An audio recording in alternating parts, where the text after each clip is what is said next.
Hello दोस्तों, क्या आप भी गवर्नमेंट जॉब की तैयारी कर रहे हैं? अगर आप गवर्नमेंट जॉब की तैयारी कर रहे हैं तो आप इस वीडियो को अवश्य देखें, क्योंकि इस वीडियो में मैं 10 से कुछ ऐसे सेंटेंसेस को लिया हूं जहां पे आप कॉमन कॉमन एरर्स को पाएंगे और उसी में हमें देखना है कि कैसे हम समान मिस्टेक को यानी कि एरर को पिक आउट कर सकते हैं और सेंटेंस को बना के अच्छी नंबर एग्जामिनेशन में गेन कर सकते हैं।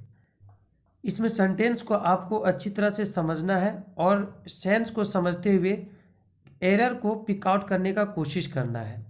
आपको बताना है कि किस पार्ट में एरर है। अगर एरर है तो उस पार्ट के बारे में बताएंगे और एरर नहीं है तो फिर आप नो एरर यानी ई नंबर पे आप क्लिक कर सकते हैं। तो क्वेश्चन को समझते हैं पहले। When you will find out any solution to this problem, you will become able to finalize the project. जब आपको इस समस्या का कोई सॉल्यूशन मिल जाएगा तो आप सक्षम हो जाएंगे इस प्रोजेक्ट को फाइनल करने में। तो आप बताइए मिस्टेक यहाँ पे कहाँ है। इसमें एरर की बात करें तो एरर ये पार्ट में है, क्योंकि यहाँ पे when you will find out नहीं होना चाहिए, व्हेन यू फाइंड आउट होना चाहिए। When you will find out अगर आप कहते हैं तो यह गलत हो जाता है। तो करेक्ट क्या होगा? When you find out any solution to this problem you will become able to finalize the project. ये नंबर में एरर है। आप अच्छी तरह से समझ सकते हैं हम क्या बोलते हैं। If you come to my house I will help you, या if you will come to my house I will help you. If you come to my house I will help you. Now look this second sentence. I have come to know that your father has died last week. और no error. तो error कहाँ है? पहले sentence का sense समझिए।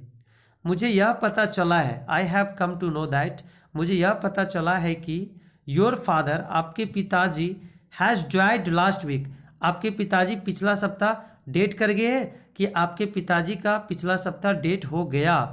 तो हम लोग क्या कहते हैं? आपके पिताजी का लास्ट सप्ताह डेट हो गया। तो मिस्टेक कहाँ पे है दोस्तों?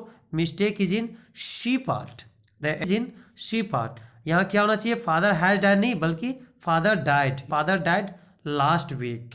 Did you understand? Father died last week. Look the third sentence. The old man who is sitting in that room lived here for more than a month, but he has never created any problem. Then to pick out error in this sentence, we have to understand its meaning completely. First, read the sentence. The old man who is sitting in that room, वह बूढ़ा व्यक्ति जो उस कमरे में बैठा हुआ है, lived here for more than a month, एक महीने से भी अधिक दिनों से यहाँ रहा, लेकिन he has never created any problem, लेकिन आज तक कोई भी समस्या क्रिएट नहीं किया हुआ है।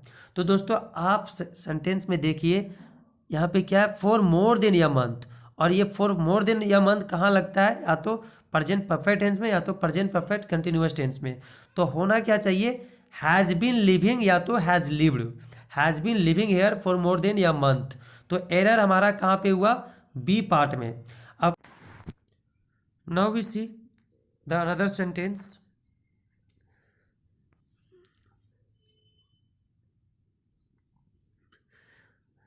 The another sentence is many of my friends wished to come here today but none of them arrived yet. मेरे दोस्तों में से कई यहाँ आज आना चाहे लेकिन none of them arrived yet, लेकिन उनमें से कोई भी अभी तक नहीं पहुँचा। तो कहाँ पे मिस्टेक है? एरर कहाँ है? मैनी ऑफ माई फ्रेंड्स में, ये number B C D E. तो सेंटेंस को समझिए कि मेरे दोस्तों में से कई विश टू कम हियर, मेरे दोस्तों में से कई का इच्छा हुआ यहाँ आने का आज। तो आज की बात हो रहा है, तो आपको यहाँ समझ आना है कि आज का बात होता है तो सिंपल पास्ट टेंस का यूज नहीं करते, बल्कि या तो सिंपल प्रेजेंट टेंस का यूज करते हैं, या तो प्रेजेंट कंटिन्यूअस, या तो प्रेजेंट परफेक्ट टेंस। लेकिन जब यहाँ पे एट की बात हो रहा है तो क्या होना चाहिए? None of them have arrived at. तो error is in D part. अब सेंटेंस के ऊपर फिर से रीडिंग कीजिए। Many of my friends wish to come here today but none of them have arrived at. Look this sentence now. Whenever you are coming here you bring a lot of sweets for me. No error E number में। तो according to you where is the error? Error कहाँ है? तो sentence को समझिए पहले। जब कभी भी तुम यहाँ आ रहे होते हो तो आप ढेर सारा मिठाइयाँ मेरे लिए लाते हो। क्या ऐसा हम लोग बोलते हैं? बिल्कुल नहीं। क्या बोलते हैं? हाँ, जब कभी भी आप यहाँ आते हैं आप मेरे लिए ढेर सारा मिठाइयाँ लाते हैं। तो होना क्या चाहिए? When ever you come here. तो इससे समझ सकते हैं कि एरर कहाँ है? बी पार्ट में है।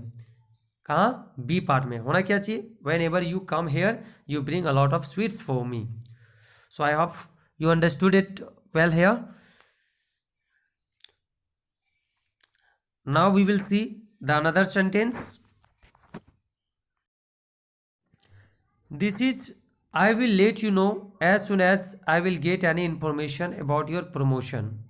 तो दोस्तों सेंटेंस को समझिए। मैं आपको जानने दूंगा जो ही मुझे कोई भी इंफॉर्मेशन आपके प्रमोशन के बारे में मिलेगा। तो दोस्तों यहाँ पे एरर बी पार्ट में है, क्योंकि एज सुन एज के बाद जो सेंटेंस का भाग होता है वो सिंपल प्रेजेंट टेंस में होता है, ना कि सिंपल फ्यूचर टेंस में। तो कहाँ पे एरर है? बी पार्ट में। होना क्या चाहिए? As soon as I get any information about your promotion. Now look this sentence. This is indeed the first time in my life that I hear such an interesting story.